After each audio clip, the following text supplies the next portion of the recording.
Hello, my name is David, and my presentation is called The Historical Trauma and Destruction of Our Nican Tlaca Indigenous Identity.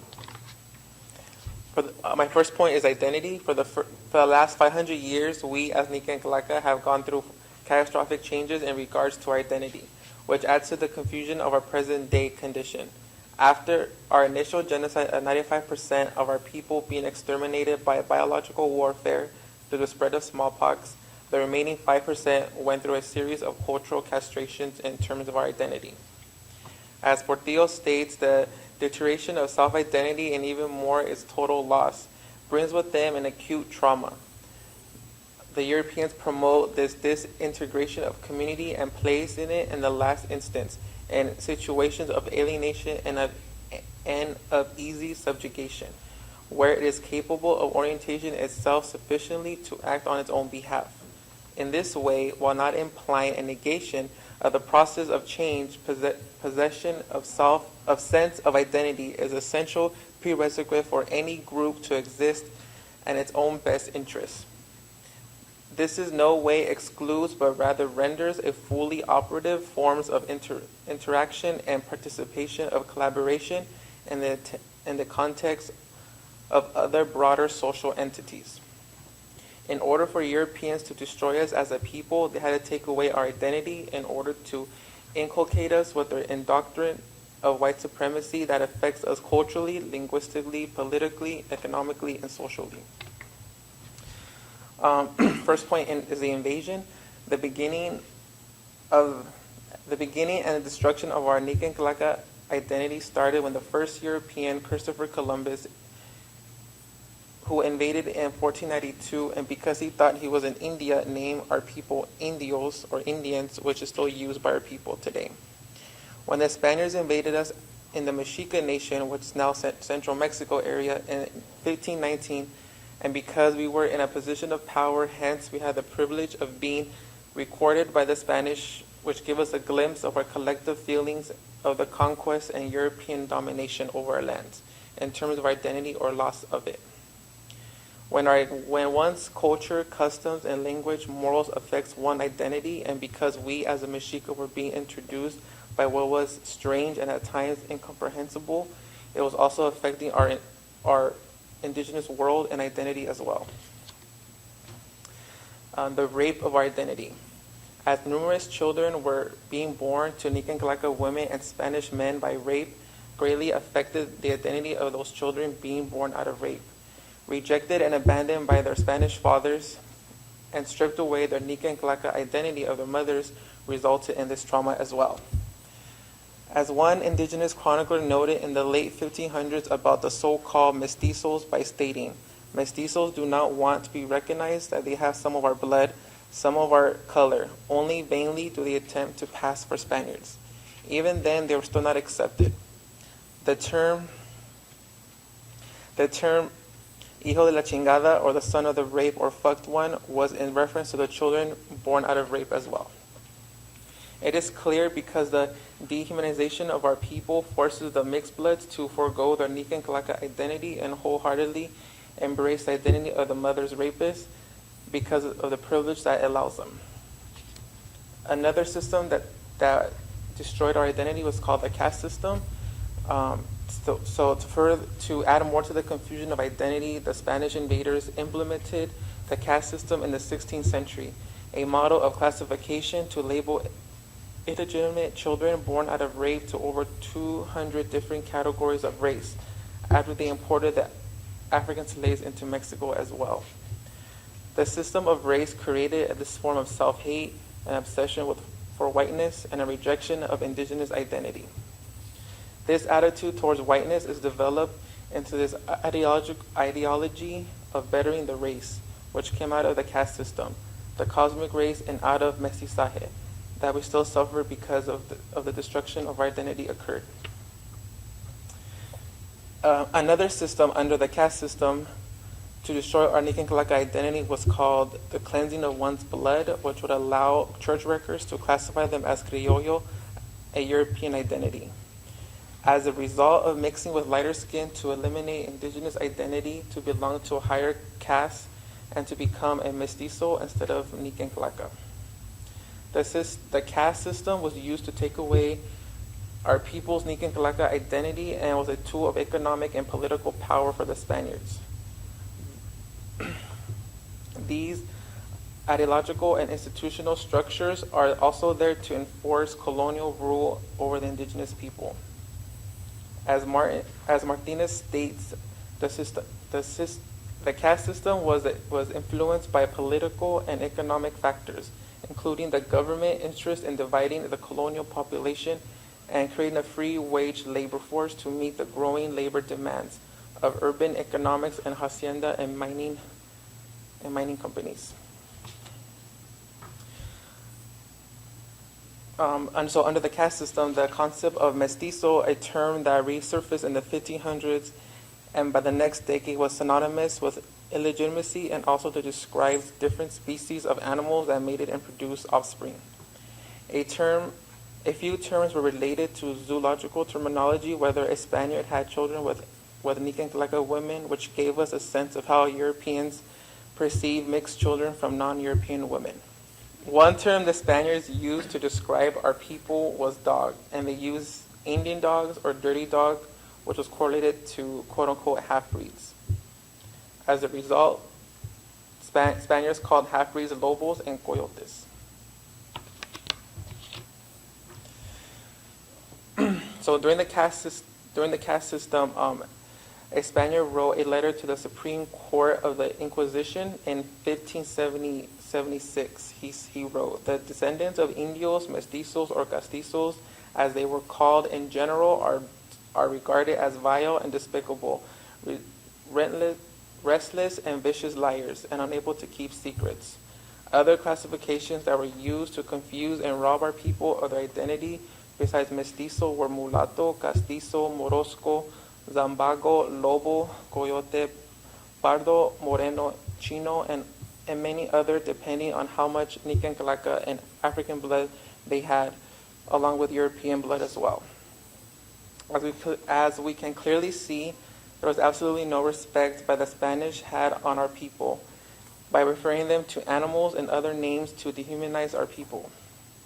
The classifications were recorded by the church, and people who were mixed can erase their blood, which was called takeaway, for a fee to be classified as European as a result, killing their identity. So after the caste system was gone, in the 19th century, and after the criollo elites gained independence from Spain and they faced the problem of foregoing and molding a viable modern nation state and promoting capitalist economic development. The elites wanted to unify Mexico and national identity and abolishing the caste system and racial categories in terms of legally. So out of this, we get mestizaje. In September 1822, a decree of citizens of Mexico could not be classified in official documents according to the racial origin, and Mexicans were seen as raceless citizens. However, an anthropologist, Claudio Lemenix, he stated that the complex racial dynamics of the colonial period were simplified in the 19th century into a bipolar model of Indians and whites, with the intermediate class of mestizos. The passage from caste or casta to a class society therefore entailed transformation but not a complete elimination of the old ethnic system. The implementation of liberalism as the official ideology has had the net effect of discarding certain aspects of the colonial racial ideology while it was built on others. Some of the colonial racial ideas were simply revamped, especially those who referred to the brutishness of Indians and generally to the inferiority of dark skin. Moreover, the 19th century also obtained the colonial ideology of whiteness as an attainable status to which many people aspire. While the abolition of slavery and the end of legal forms of racial discrimination, the castas blurred into a single mass, which came to a racial known as mestizos. The concept of mestizaje was used to assimilate us as indigenous people and the disappearance or erasure of our cultural heritage and identity as well as the social and political realities. And this is the state that we are in now. The national projects such as mestizo and indigenismo were synonymous with a common goal of erasing Nican Tlaca identity. In Mexico, the Mexican-European elite sought to unify its indigenous population into the fabric of the nation by converting Indians into mestizos, which Mexican intellectuals called the cosmic race. The term mestizo became a unifying symbol which implied everyone was equal and mestizo by erasing the indigenous identity. That way, the way our people kill their Nican Tlaca identity is by simply denying its existence or regulating it to a distant past. Mestizaje was a way to integrate any remnants of Nican Tlaca culture and identity into the mainstream and therefore disappear for good. Bancazuelos further spread this notion of being a mestizo by coining the raza cósmica, yet the indigenous population was virtually ignored while glorifying the ancient past of the Mexica. Also, mestizaje, a liberal ideology, tended to obscure social and racial inequalities under the disguise of equality and multiculturalism. Another critique of mestizo label and mestizaje was Jorge Cor de Ava, who noted the problematic application of the concept of mestizaje as both an euphemism for the overwhelming presence of Western influence as an excuse for elating or dismissing that which is indigenous. The term mestizaje began by taking and raping or attempting to biologically change the racial composition of the indigenous population. Later, mestizaje morphed into a dubious caste-imposed concept based on skin color as opposed to racial mixture. Another aspect of mestizaje is the sexual violence against indigenous women. During the Mexican nationalist period, the mestizo became a symbol of a cultural and biological merging of Spanish and indigenous people, as opposed to an invasion, domination, and rape of our women and people. There was no such thing as a beautiful mixture of two cultures. The relationship between Nican Tlaca women and men were the fact that white men possessed the native women whether they saw fit, whenever they saw fit. The sexual assault against our women is a history of sexual violence as a tool of war and conquest, as well as a metaphoric representation of the conquest of the Americas of rape. Both are synonymous. Therefore, the offspring of these inharmonious and forced unions had none of the advantage of normal origin. Indigenous women and their bodies were literally conceived at the epicenter of the nation from which would emerge the mestizo, who would form a cosmic race described by Vasconcelos. Therefore, the whole concept of mestizo was conceived in order to conceal the rape of our women and the reason why our people have European blood in the first place. Mestizaje was fashioned to also exploit and rape of Nican Tlaca women bodies in a national building project. Nican Tlaca men also endured a form of sexism and sexual violence by becoming like women, and they are subjugated as women and forever consigned to a state of powerlessness. The fact that does mestizo culture eradicate Nican Tlaca identity? It has no interest in reviving it either.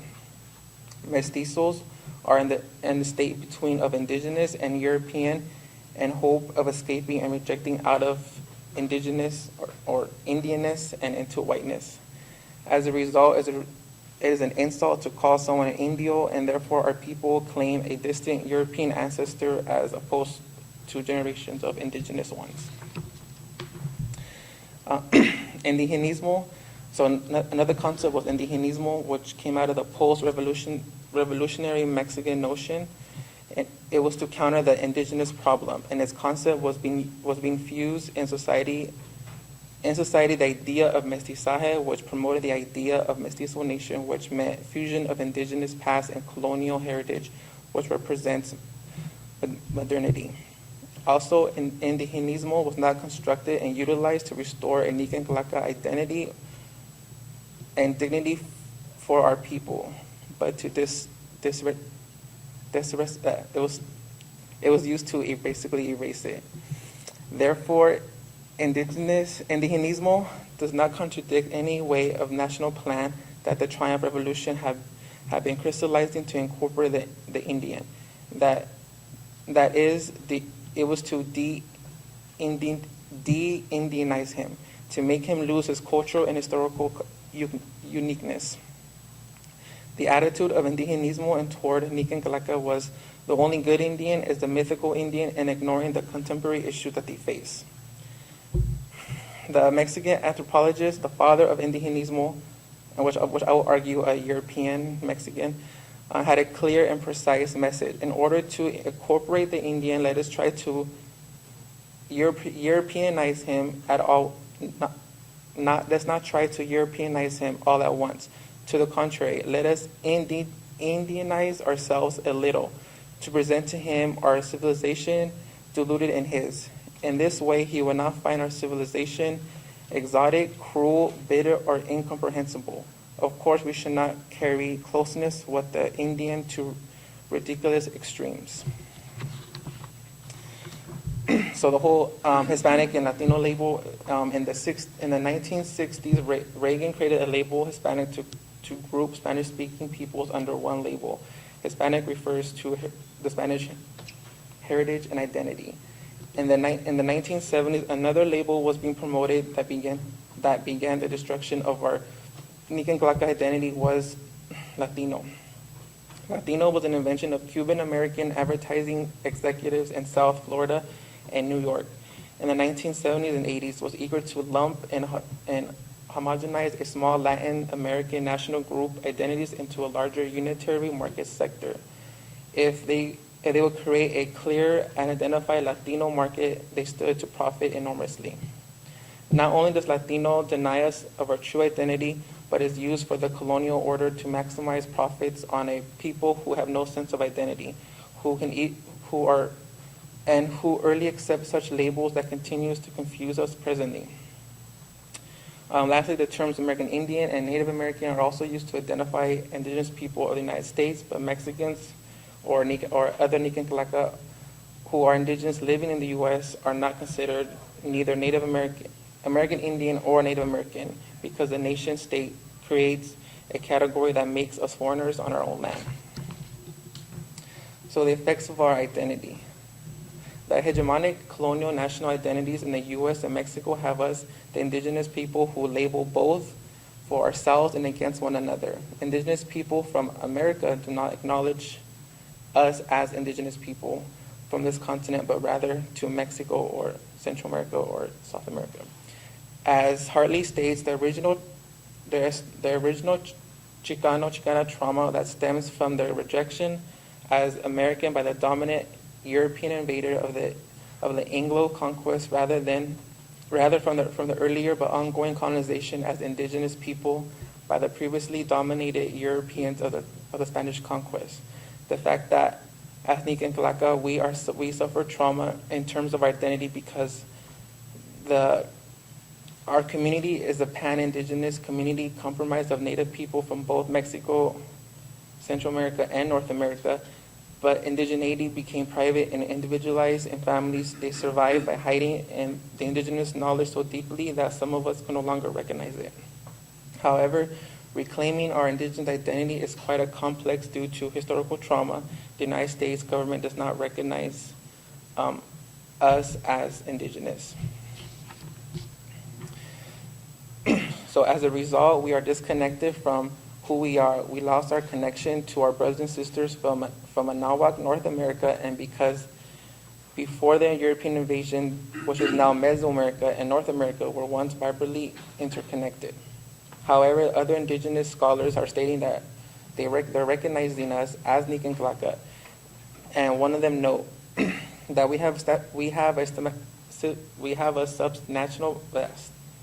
a substantial amount of Indian blood, but they have no ties to American Indians, no legal standing as Indians or even considered Indian. Where While they are undeniably of Indian blood and genetically Indian, they have nonetheless culturally and socially Spanish, but the history of our historical trauma has no sense of self. As Chicanos, we are trying to put back our Nican Tlaca identity piece by piece, the pre-conquest culture and history of the fragments that escaped Spanish zealotry. Chicanos, or Nican Tlaca, at times aware of our own paradox that longing for pre-colonial that we can no longer be known, but it's a loss that can still be recovered as well. Lastly, although our Nican Tlaca identities have been systematically destroyed, we can regain and assert our identities to the world through proper study, education, and Nican Tlaca interests and decolonizing of our identity.